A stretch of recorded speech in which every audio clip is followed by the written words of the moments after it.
자, 이제 기술 창업의 이해를 들어가겠는데요. 이제 본격적으로 우리가 그 수업에 있어서 내용으로 들어가는 것입니다. 그래서 창업 교육 전문 매니저 자격증 과정에서 총 어, 열, 한번 볼게요. 총 뭐냐면 16개의 어떤 단락이 있는데 장이 있는데 그 중에 첫 장이 기술 창업의 이해라고 보시면 됩니다. 그래서 이 첫 장은 여러분한테 사전에 배포한 총 4권의 그 책이 있는데 4권의 그 파일로 된 책이 있는데 PDF 파일이죠. 거기서 첫 파일이 기술 창업의 기초입니다. 그래서 그 기술 창업의 기초가 4가지 장으로 이렇게 구성이 되어 있어요.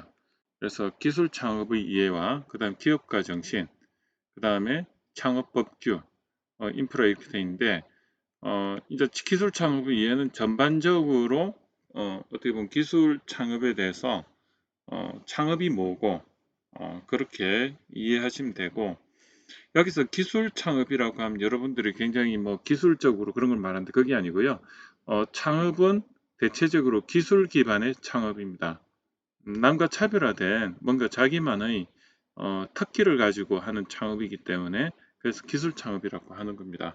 그래서 뭐 공학적인 엔지니어적인 아니면 뭐 연구개발적인 그런 창업이라기보다는 남과 차별화된 사업 아이템으로 창업을 하는 것을 기술 창업이라고 하고요.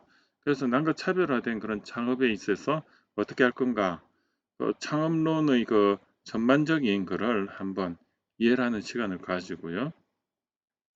그 다음에 이제 그 앞에서 한번 이야기를 드렸는데 총 18단계의 크리티컬 석세스 팩터에 대한 그것을 기업가 정신이라고 볼 수가 있는데 그런 기업가 정신에 대해서 한번 이 여기서 보면 중요성이라든지 이런 것을 그다음 특징이라든지 그 기업가 정신의 발전과 시사점 이런 거에 대해서 한번 말씀을 드릴 거고 여기서의 중요성이란 기업가 정신의 중요성이라든지 기업가 정신의 특징 그래서 이런 거에 대해서 이야기를 드릴 거고 그 다음에 창업법규 그래서 이 창업에 관련된 중소기업 기본법이라든지 그 관련된 법규에 대해서 한번 리뷰를 하고요. 그 다음에 기술 창업 인프라 창업 지원 기관이라든지 지원 프로그램에 대해서 한번 알아보도록 하겠습니다. 그래서 지원 프로그램 이렇게 있는데 그러면 우리가 창업을 하는데 이런 것을 이렇게 알아야 되는 이유가 뭐가 있느냐 그런 데 대해서 제가 이야기를 한번 해보겠습니다. 우리가 창업을 하는데 여러분들도 이제 창업 분야의 전문가가 될 것 같으면 외부로부터 창업 관련된 기본적으로 이게 창업 기업의 조건이 무엇인지 아니면 이 창업 기업으로서 갖춰야 될 어떻게 보면 창업자의 그 핵심 역량이 무엇인지 이런 데 대해서 여러분들이 남들한테 체크리스트로서 말씀을 해줄 수 있는 역량이 돼야 된다는 거죠. 그리고 본인도 자신의 그 사업에 있어 가지고 최소한 이것만은 내가 준비를 해야 된다. 그런 안목을 가지셔야 되는데 그런 데 대한 어떻게 보면 체크리스트로서의 이런 수업을 듣는 것입니다. 그래서 이런 수업을 통해서 내가 단순히 이거를 지식적으로 외운다 하면 이거는 그냥 수업으로 그냥 끝나는데요. 내가 이 수업을 들으면서 나와 한번 비교해 보십시오. 내가 이런 거를 준비를 하고 있었는가? 그리고 내가 실제로 모자라는 게 뭔가? 그럼 내가 무엇을 보완을 해야 되는가?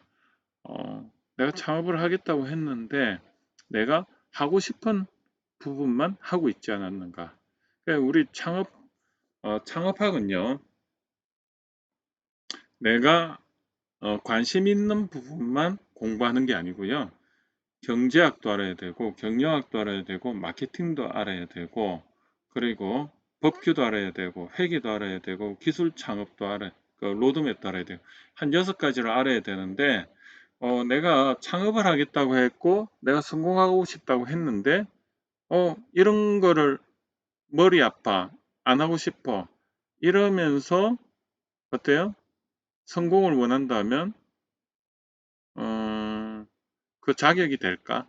한번 잘 생각해 보시기 바랍니다. 내가 그냥 골치 아프니까 나는 그냥 창업을 해가 그냥 내 하고 싶은 것만 하고, 그렇게 그냥 살고 싶어. 그렇게 사실 수도 있어요. 그런데, 장사를 할 건가 아니면 비즈니스 사업을 할 건가는 여러분의 판단입니다. 그냥 무계획적이고 그런 안목 없이 그냥 하는 건 그냥 장사라고 보시면 되고요. 감각적으로 하는 건 장사예요. 그런데 계획하에서 뭔가 전략을 세워서 그 프로세스라는 그런 관점을 가지고 하는 것은 사업이고요. 그리고 꼭 사업을 안 하더라도 남을 돕는 입장에 있을 때 내가 사업을 할 수도 있고 남을 돕는 컨설턴트로 갈 수도 있고 강의를 할 수도 있지 않습니까? 그러면 그때도 내가 강의나 컨설팅을 하는데 한번 생각해 보세요. 남들이 지금 여러분들이 저를 바라보는 시선이 어떻습니까? 제가 충분히 어떤 레벨이 되고 또 공부를 충분히 했기 때문에 여러분들한테 이렇게 말하는 거지. 그런 걸 대충 나는 골차 뭐 이거 잘 몰라. 나는 그냥 대충 내 아는 거가 해서 그러면 그 여러분의 강의를 듣거나 컨설팅을 받는 그 상대편은 얼마나 불행합니까? 여러분으로 인해서 그죠? 여러분들의 그 관점이 그 사람의 인생을 바꿀 수도 있고 그런데 대충 하면요 그냥 그 사람은 인생이 그냥 대충이 되는 거예요. 여러분은 인생의 의사입니다. 나를 대상으로 하는 자가치료 의사도 될 수도 있고요. 다른 사람을 대상으로 하는 자가치료 의사도 돼요. 인생의 의사는 대충 하면 안 되겠죠. 왜 의사가 그렇게 존경도 받지만은 군기가 셉니까? 병원에서. 한 사람의 생명을 다루지 않습니까? 그죠? 그 대상이 내가 될 수도 있고, 가족이 될 수도 있고, 또 병원을 찾은 환자가 될 수도 있고. 그러니까 실수를 용납을 안 하는 겁니다.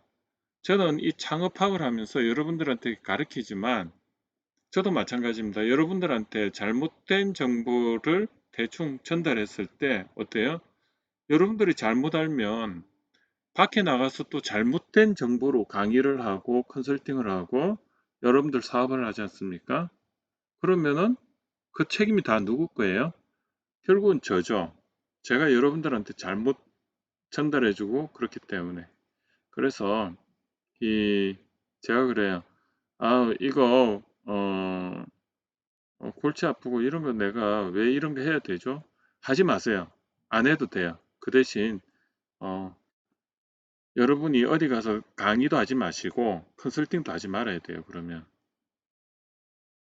내가 그 퀄리티가 안 되는데 다른 사람한테 괜히 엄하게 남 인생 수술하고 있으면 안 된다는 거죠. 그죠? 그겁니다. 그래서 저는 그래요. 내가 관심이 있었어요. 공부를 잘하는 게 아닙니다. 저는 그래 생각합니다. 내가 뭐 수학을 아니면 산수를 뭐 이런 거 잘해요 못해요 이것도 고정관념이라고 생각합니다. 누구나 그 관점이 생기면요 자연스럽게 관심이 가고 그럼 더 공부를 하게 되고 거기에 대해서 관점이 생기는 겁니다. 그러한 경험을 한번 이 창업대학원에서 해보시길 바라고 내가 하고 싶은 것만 한다면 그거는 어떻게 보면 그냥 그렇게 자기를 그냥 가두는 거죠. 그런데 본인이 하기 싫은 분야도 계속 이렇게 관심을 가지고 관점을 만들려고 하면요. 그게 확장이고 그게 발전인 거예요. 그래서 사람이 발전을 한다는 거는 뭐냐면 내가 하기 싫은 걸 하는 게 발전이에요. 그렇게 생각합니다. 저도 마찬가지예요. 제가 어, 저도 이제 뭐 마찬가지지만 내가 하고 싶은 것만 계속 한다면 발전이 없을 수도 있는데 세상이 원하니까 그것을 위해서 내가 하기 싫지만 해야 되는 부분도 그냥 하는 거예요. 그것을 하다 보니까 또 어, 관점이 생기고 그러니까 또 재밌어지고 아는 만큼 보이는 겁니다. 그래서 여러분들한테 제가 이제 수업 시작하면서 이 수업을 들으면서 여러분들 이 비싼 돈 내고 이렇게 강의를 듣는데 그냥 대충 하셔가 되겠습니까? 그죠?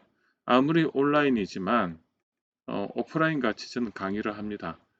이렇게 말씀을 드리면서 오늘 이제 시작을 하는데 그럼 기술 창업의 이해에 대해서 알아보도록 하겠습니다.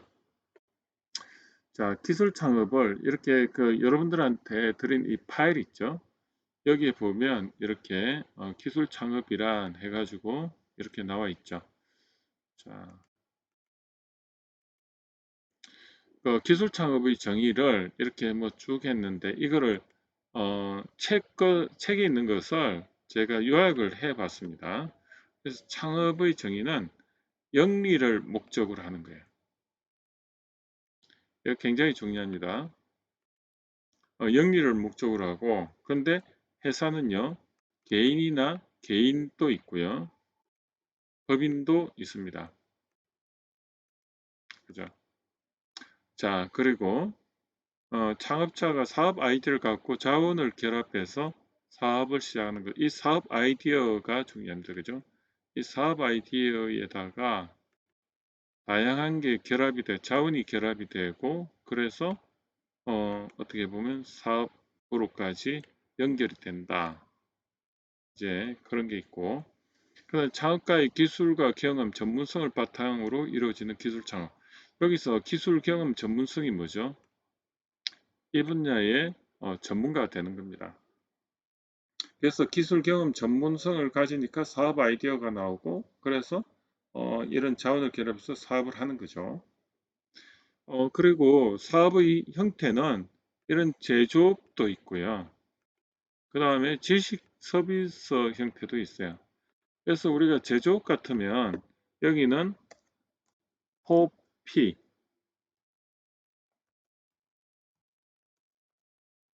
포피, 프로덕트 프라이스 프레이스 프로모션이고 여기는 7P가 되는 겁니다. 그죠?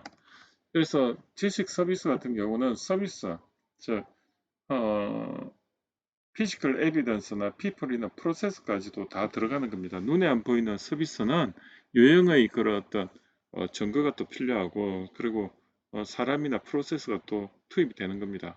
근데 제조업은 그냥 그런 거 없이도 판매가 가능하죠.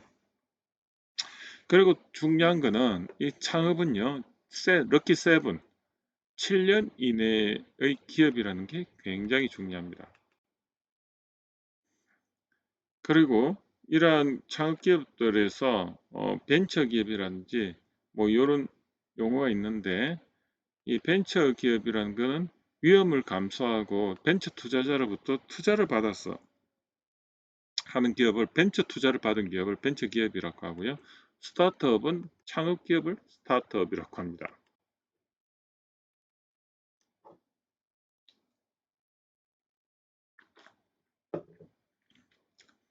그래서 이것을 외우려고 하지 말고요.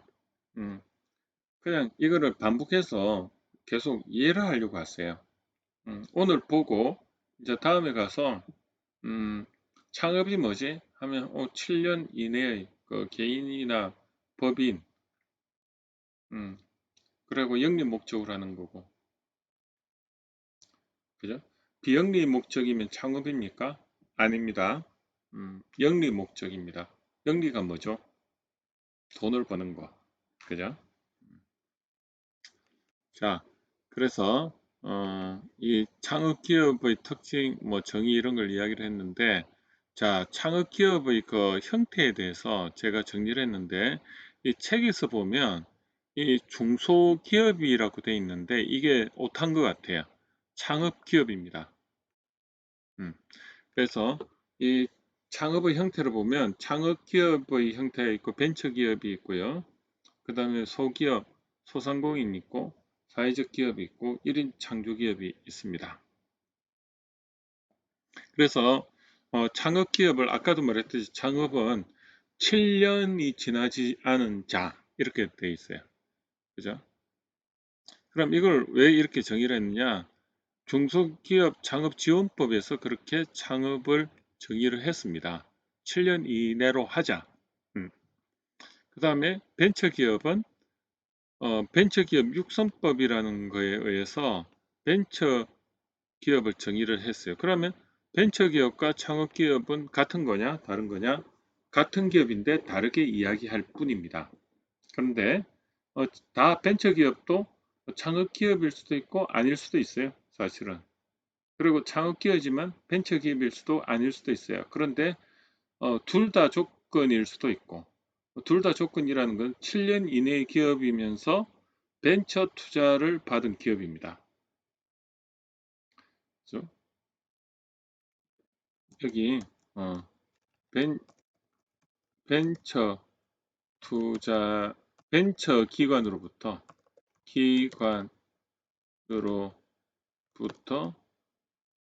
투자 얼마? 5천만 원입니다. 이것도 5천만 원 이상을 6개월 이상 했을 때 이때를 우리는 벤처 투자 기업이라고 합니다.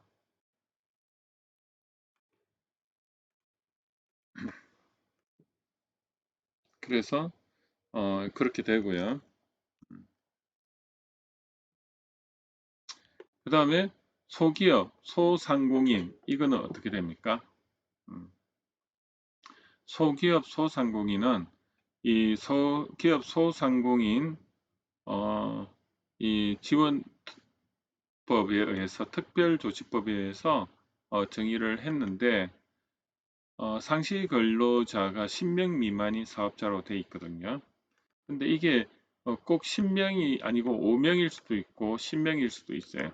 그건 업종 업태별로 다릅니다. 그래서 그거는 리스트를 보고 판단할 수가 있고 그래서 보통 한 10명 이상을 소기업이라고 하거나 소상공인이라고 해요.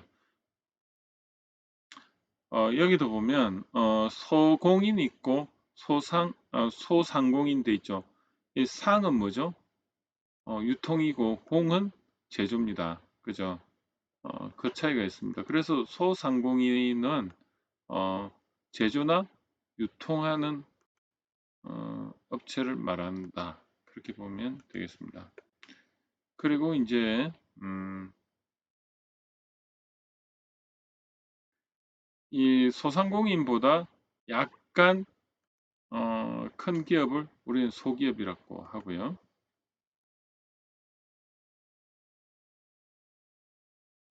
그 다음에 이 사회적 기업이라는 건요. 이 사회적 기업 육성법에 의해서 정의를 하는데 음, 그럼 사회적 기업이 봉사하는 기업인가요? 아닙니다. 그냥 사회적으로 도움이 되는 일을 하는 기업을 사회적 기업이라고 합니다. 그래서 사회적 기업 육성법을 한번 잘 보시면 그 육성법에 그 사회적 약자를 고용한다거니 이런 어떤 기업들의 그 조건을 만족시켜주면 사회적 기업이라고 어, 인정을 줍니다. 그래서 사회적 요구 사항을 만족시키는 기업인데요.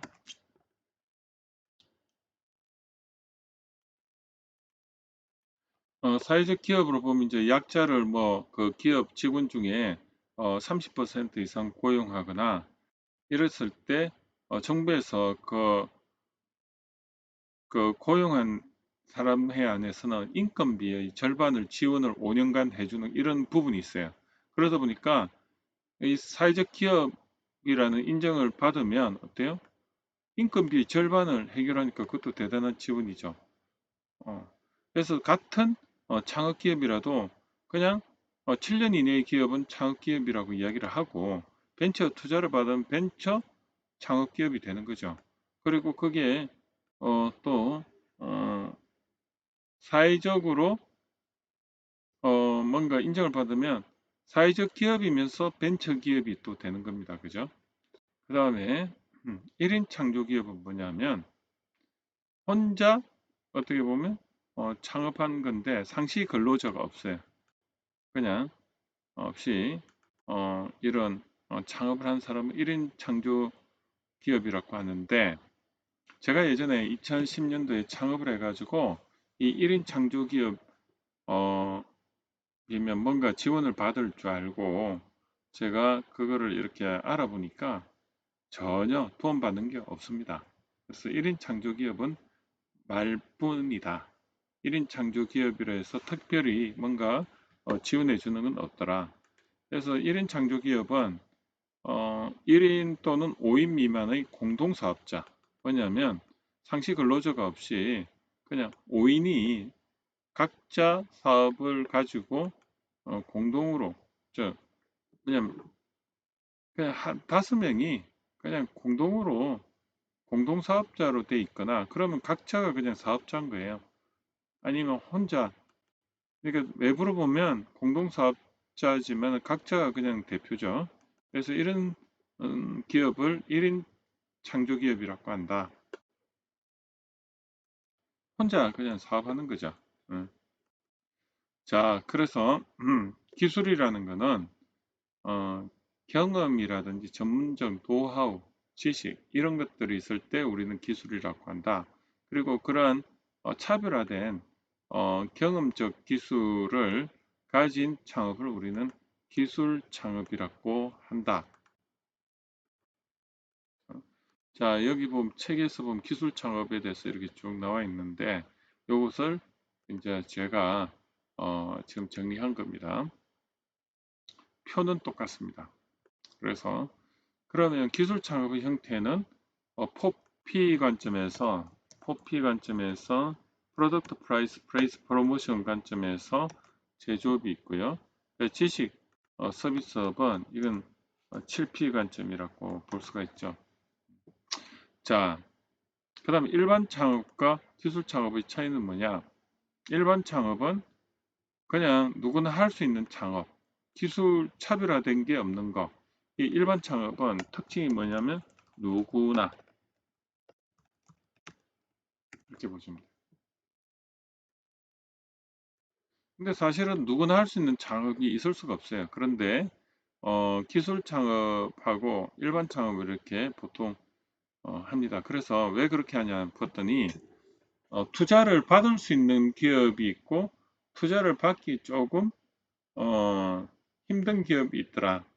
그리고 스케일업 기술 기반의 스케일업이 되는 기업이 있고 스케일업이 안 되는 기업이 있더라.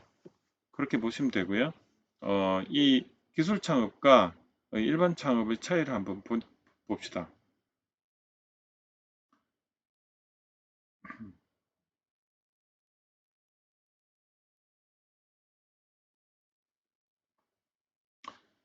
자, 일단은 이 생계형 창업 같은 경우에, 그러니까 생계는 먹고 살기 위해서죠. 그냥 도소매, 숙박, 음식.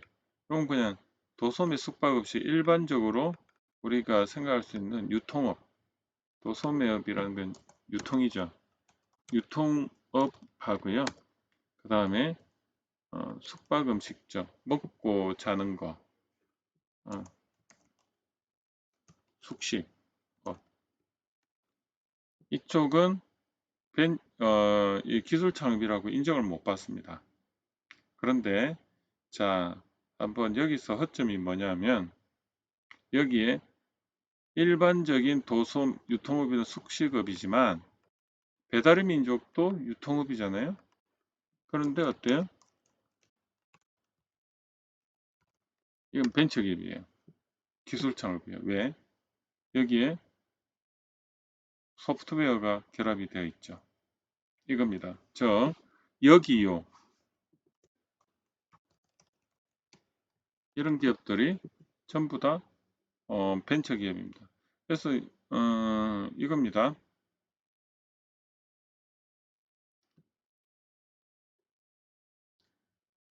일반적으로 유통업이나 숙식업은 안 되지만 여가 서비스업으로 여러분들이 사업자 등록증을 내면 지식 서비스로 인정을 받는다는 게 핵심이에요.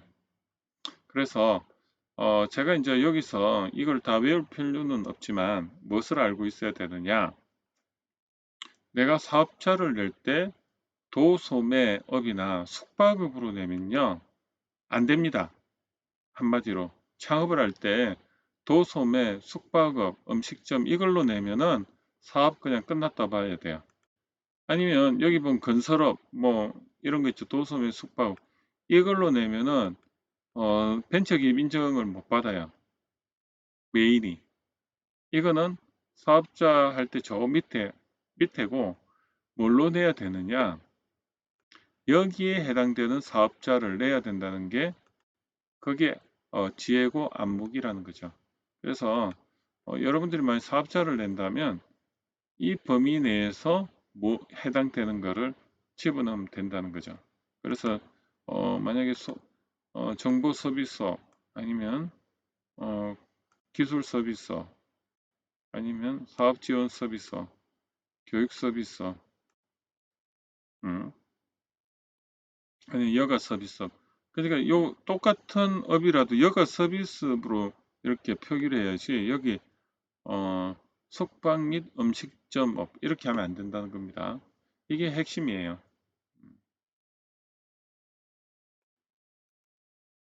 그것만 일단 기억하십시다. 그죠? 자, 여기 보면 뭐 의료 정보 통신, 뭐 항공기, 코커스, 식료품, 음식 뭐 여러 가지가 있어요. 자, 기술 창업의 특징. 자, 여러분 그 수업을 할 때 이거를 그러면 외우면서 가야 되느냐? 절대 그러지 마십시오. 처음에는 그냥 여기서 말하려는 핵심이 뭔가를 정확하게 알고 있어야 된다는 겁니다. 그래서 저는 핵심만 이렇게 먼저 강조를 하는 겁니다. 그 다음에 기술 창업의 특징. 음, 여기 이제 기술 창업의 특징 이렇게 책에서 이렇게 쭉 이렇게 놓으니까 무슨 말인지 저도 모르겠어요. 그래서 이거를 제가 정리를 한 겁니다. 창업자의 이게 어떻게 보면 제 개인 노트죠. 이 보통 이제 기술 창업자의 특징을 봤더니 기존에 관련 분야에서 경험이 있더라. 그리고 이 창업 동기가 25%가 뭔가를 개발하고 싶은 욕구에 의해서 했더라. 그리고 이 창업자의 역할은 전반적으로 책임을 갖고 있다. 아까 처음에 제가 그 말씀드렸듯이 이 창업론에서 경제, 경영, 마케팅, 법률, 회계, 기술, 사업화, 로드맵 6가지에 대해서 전반적으로 안목을 가지고 있어야 되는 거죠. 내가 알고 싶은 것만 알아서는 창업이 안 됩니다. 그러면 그냥 남 밑에 가서 일을 해야 돼요. 평생 그냥 남의 밑에서 이렇게 종으로 살아야 되는 거예요. 내가 그냥 그게 편하다면 그렇게 사시면 돼요. 그런데 내가 인생에 한번 태어나가지고 나의 인생을 한번 내가 컨트롤하겠다. 그리고 내 스케줄 내가 짜고 가겠다. 왜 나를 지배하지 못하면요. 남이 나를 지배하는 겁니다. 맞습니까? 어, 내가 나를 컨트롤 못하면 남이 나를 컨트롤할 수밖에 없어요. 그래서 창업자는 전반적으로 알아야 되고 그리고 전반적으로 책임을 지더라. 이렇게 한마디로 제너러스하죠. 제너러스 어빌리티가 있는 거죠. 그 다음에 창업 초기의 제품 개발 중심의 전략이 성숙기에 가면요. 제품 개발보다는 원가 절감이나 경영 효율화 쪽으로 가더라. 그러니까 그 처음에 시작할 때 창업 초기에는 퍼스로 갔다가 고객 가치에 중점을 두고 있다가 그러다가 나중에는 이제 매니지먼트로 가는 거죠. 하우 관점에서 가는 거죠. 처음에는 마케팅을 중요시 여기다가 나중에는 경영 쪽으로 간다. 이렇게 보시면 돼요. 기술 창업의 특징은 자기의 전문성을 가지고 전반적으로 그러한 모든 분야를 알고 있으며, 그리고 처음에는 고객 가치 중심의 사업 아이템 중심으로 가다가 나중에 이제 성숙기로 갈수록 경영 쪽으로 가더라. 그렇습니다.